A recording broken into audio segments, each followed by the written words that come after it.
중동 전쟁의 부메랑은 전 세계 경제를 향해 돌아왔습니다. 국제 유가가 심리적 마지노선인 배럴당 100달러를 넘어 오늘 오전엔 120달러 가까이로 급등했습니다. 이란의 호르무즈 봉쇄, 이스라엘의 석유시설 공격이 주된 원인으로 보입니다. 배럴당 100달러를 넘은 건 3년 8개월 만입니다. 한 글로벌 투자은행은 최악의 경우 150달러까지 폭등할 걸로 전망했습니다. 첫 소식 김민 기자입니다. 이란의 수도 테헤란이 불길과 검은 연기에 휩싸였습니다. 시간이 지나자 검은 기름비가 내립니다. 이란의 주변국 공격에 맞서 이스라엘이 이란 석유 저장 탱크를 파괴하면서 유독가스와 함께 기름이 구름에 합쳐졌다가 떨어진 겁니다. 미국, 이스라엘과 이란 간의 타격전이 격화되면서 중동발 오일 쇼크가 전 세계 경제를 덮칠 거란 공포가 커졌습니다. 여기에 호르무즈 해협이 뚫리지 않자 석유 수출을 못한 중동 산유국들이 감산을 선언한다는 소식까지 겹치면서 국제 유가는 폭등했습니다. 배럴당 90달러대였던 서부 텍사스산 원유와 브렌트유 선물 가격은 어젯밤 20% 넘게 폭등해서 110달러를 훌쩍 넘었습니다. 오늘 오전엔 둘 다 배럴당 119달러를 넘으면서 120달러까지 육박했습니다. 국제유가의 심리적 저항선으로 여겨지는 배럴당 100달러를 넘은 건 러시아의 우크라이나 침공 초기인 2022년 7월 이후 3년 8개월 만에 처음입니다. 미국 원유 가격은 한 주 만에 약 35% 급등하며 1983년 원유 선물 거래가 시작된 이후 최대 상승폭을 기록했습니다. 나라마다 차이는 있겠지만 우리나라는 7개월 정도 비축유가 있기 때문에 당장은 충격이 덜하겠지만 장기화할 거라는 전망이 되면은 점점 큰 문제가 될 수 있습니다. 영국 가디언즈에 따르면 글로벌 투자은행 골드만삭스는 호르무즈 해협 봉쇄가 장기화하는 최악의 경우 이달 말 세계 유가가 배럴당 150달러에 이를 수 있다고 경고했습니다. JTBC 김민입니다. 청와대가 이번 주 안에 석유 최고 가격제를 시행해 당장 기름값을 잡겠다고 밝혔습니다. 이후 상황에 따라 유류세를 더 낮추거나 유류 소비자를 직접 지원하는 방안까지 준비하기로 했습니다. 공정위는 정유사의 담합 의혹의 조사에 착수했습니다. 유선희 기자의 보도를 전해드린 뒤 기름값이 어떤 구조로 결정되고 석유 최고 가격제로 얼마나 가격을 낮출 수 있을지 자세히 짚어보겠습니다. 이재명 대통령은 중동 상황 관련 비상경제 점검 회의를 열고 기름값부터 잡으라고 지시했습니다. 최근에 과도하게 인상된 석유 제품에 대해서는 최고 가격 제도를 신속하게 도입하고 과감하게 시행해야겠습니다. 상황이 엄중한 만큼 비상한 대책이 필요하다는 주문에 청와대는 곧바로 움직였습니다. 이번 주 내로 최고 가격제가 시행될 수 있도록 고시 제정 등 관련 절차를 신속히 진행할 예정이며 석유 최고 가격제는 정부가 석유 판매가 최고액을 정해 그 이상 올리지 못하게 하는 제도입니다. 김용범 청와대 정책실장은 2주 단위로 최고가를 설정할 예정이라면서 첫 번째 가격은 당장 기름값을 안정시킬 수 있는 수준으로 설정될 거라고 했습니다. 아마도 첫 번째 최고 가격은 지금 시중에서 소비자들이 지금 맞닥뜨린 가격보다는 낮아지겠죠. 또 유류세 인하나 유류 소비자 직접 지원까지 검토하겠다고 밝혔습니다. 김 실장은 우리가 비축한 석유량은 1억 9천만 배럴로 200일 넘게 지속 가능한 수준이지만 추가적으로 호르무즈 해협을 통과하지 않아도 되는 물량을 확보하고 중동 외 지역으로 원유 도입선을 늘리겠다고 설명했습니다.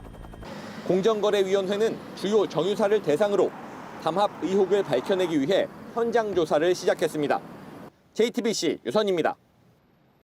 이란이 숨진 하메네이의 차남 모즈타바를 차기 최고 지도자로 공식 선출했습니다. 1979년 이슬람 혁명 이후 부자 세습은 처음입니다. 미국이 정권 교체를 압박하지만 내부 결집으로 맞선다는 강공책을 택했습니다. 윤재영 기자입니다. آیت‌الله سید مجتبی حسینی خامنه‌ای به عنوان سومین رهبر نظام مقدس جمهوری اسلامی ایران تعیین و معرفی می‌نماید. 군 통수권과 최종 결정권을 준 신의 대리인. 이 절대 권력이 56살의 모즈타바에게 계승됐습니다. 부친인 알리 하메네이가 숨진 지 8일 만입니다. 이번 결정은 군 통수권을 장악한 혁명수비대의 강력한 지지 아래 속전속결로 이뤄졌습니다. 모즈타바는 지난 20년간 부친의 뒤에서 정보기관과 군부 인사권을 주물러온 그림자 실세였기 때문입니다. 특히 대미 강경 노선을 주도해온 혁명수비대와 혈맹 관계를 맺고 있습니다. 다만 이번 선출은 이란 현대사에서 극심한 정통성 논란을 불러올 전망입니다. 1979년 팔레비 왕조의 세습 통치를 종식한 이슬람 혁명 정신을 정면으로 위배하기 때문입니다. 모즈타바가 유럽에 약 6,900억 원 규모의 차명 부동산을 보유했다는 의혹도 변수입니다. 그럼에도 세습이라는 파격적인 카드를 꺼내든 건 트럼프 행정부의 정권교체 압박에 맞서 내부 결집을 극대화하겠다는 테헤란의 배수진으로 풀이됩니다. Whatever is left of the Islamic Republic leadership clearly is saying a big no to Donald J. Trump. Whatever political agenda President Trump had in terms of changing Iran, right now that agenda is not happening. 부친의 죽음 위에 세워진 50대 젊은 지도자의 등극. 성직자보다는 전사에 가까운 모즈타바의 성향은 중동 전장을 더욱 예측 불가능한 화염 속으로 몰아넣고 있습니다. JTBC 윤재영입니다. 다음 소식입니다. 통일교가 본산인 한국에서도 휘청이고 있음을 보여주는 내부 문건을 JTBC가 입수했습니다. 교단 3대 핵심 조직의 올해 예산이 지난해보다 73% 줄었습니다. 통일교 안에선 수사와 재판, 일본 법인 해산 등을 원인으로 분석합니다. 결국 정교 유착으로 재발등을 찍으면서 1년 만에 예산이 반의 반토막 난 것으로 설명할 수 있습니다. 먼저 이자영 기자의 단독 보도입니다. 통일교 최대 국제 행사 월드서밋 현장. 지난 2022년엔 157개국에서 정상급 인사가 참석한 가운데 당시 전직 신분이었던 트럼프 미국 대통령까지 축사를 보냈습니다. It is my tremendous honor to address this World Summit. 전 세계에 300만 신도를 두고 있다 주장하는 통일교는 한학자 총재 아래 세계선교본부, 중앙행정원, 인재양성원 등 3대 핵심 조직을 두고 있습니다. 그런데 새 조직의 올해 예산이 대거 삭감된 것으로 나타났습니다. JTBC가 입수한 2026년 통일교 예산 계획표에는 지난해보다 예산을 73% 감축한다고 적혀 있었습니다. 무려 915억 원이 깎인 겁니다. 특히 이 중 선교 사업비로 분류된 예산은 올해 100억 원대로 1년 만에 90%가 줄었습니다. 내부 사정을 잘 아는 관계자는 선교 사업은 대부분 해외기관 교류나 지원으로 사실상 해외 사업은 거의 접겠다는 뜻이라고 설명했습니다.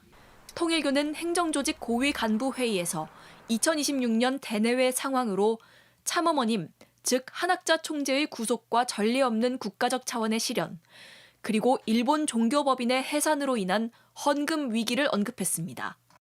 김건희 씨 명품 선물로 촉발된 정교 유착 수사와 일본 신도들의 헌금 감소를 주요 위기 상황으로 꼽은 겁니다. 내부 관계자는 JTBC에 지난해 4월 JTBC의 첫 보도 이후부터 시작해 특검과 검경 합수본 수사를 겪으며 한국 교세도 약해져 국내 헌금도 많이 줄었다며 최근 예배 인원이 이전보다 10에서 15%가량 줄었다는 통계가 나왔다고 전했습니다. 다만 통일교 한국교단의 경우 부동산 수입도 상당해 당분간은 버틸 수 있을 거란 분석도 나옵니다.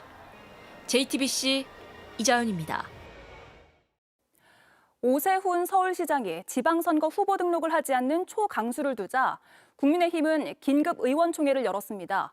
3시간 넘는 의총 끝에 전 의원 결의문은 만들었습니다. 하지만 전륜이라고 보기 애매한 메시지가 담겼습니다. 한민정 기자가 취재했습니다. 긴급 의원총회를 시작한 송원석 원내대표는 마지막 정치적 발언이 될 수 있다며 총의를 모아줄 것을 당부했습니다.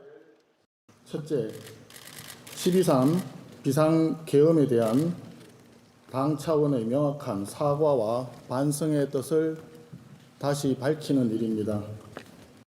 윤석열 전 대통령과 절연하겠다는 입장 정리를 요구하면서 갈등과 오해가 증폭될 수 있는 부적절한 언행은 경계하자고도 했습니다. 당 내부 인사가 아닌 부분과 보조를 맞추는 부분에 대해서도 특별히 유의하시기를 당부 말씀드립니다. 지금까지 입을 닫고 있던 중진들도 절윤을 요구했습니다. 절윤한다라는 의미로 분명히 메시지를 내는 게 선명성 또는 우리 미래를 위해서 옳은 일일 것이다. 한동훈 전 대표에 대한 징계를 철회해야 한다는 의견뿐 아니라 6.3 지방선거를 앞두고 TK 자민련으로 추락하고 있다며 뭉치기 위한 에너지를 모아야 한다는 지적도 나왔습니다. 오 시장을 비난만 할 게 아니라 수도권 선거에서 어떻게 이겨야 하는지 우리 당이 또 우리 국회의원들이 답을 제시해야 될 때다. 하지만 3시간 넘게 진행된 의총 끝에 나온 결의문의 내용은 허망했습니다. 12.3 계엄 선포에 대해 사과하면서도 저륜이 아닌 윤 전 대통령의 정치적 복귀를 요구하는 일체의 주장에 명백히 반대한다는 데 그쳤습니다. 의총 내내 아무 말을 하지 않았던 장동혁 대표. 일부 의원들이 직접 결의문을 읽어달라 요구했지만 거절한 걸로 알려졌습니다. JTBC 한민정입니다. JTBC 뉴스룸을 시청해 주셔서 고맙습니다. 저희는 저녁 6시 30분 뉴스룸에서 뵙겠습니다.